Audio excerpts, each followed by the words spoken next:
Dopo 3 mesi prima di dire ci siamo vorrei vedere il voto. Certo è che noi da lì non ci scogliamo. 9 ULSS sono state presentate dalla maggioranza e su 9 siamo disposti a ragionare, su altri numeri no.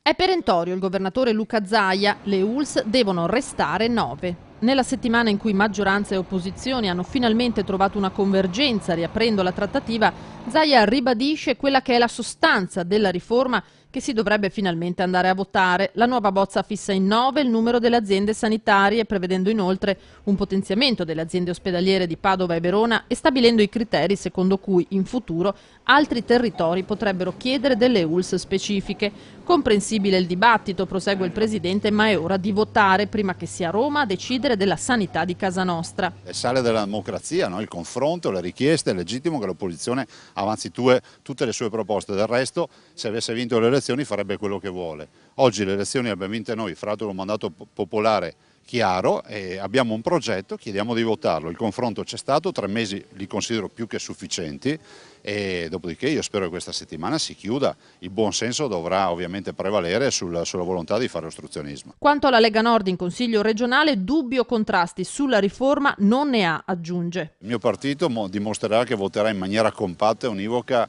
le 9 ULSS. Abbiamo solo una necessità, che qualcuno ci lasci votare.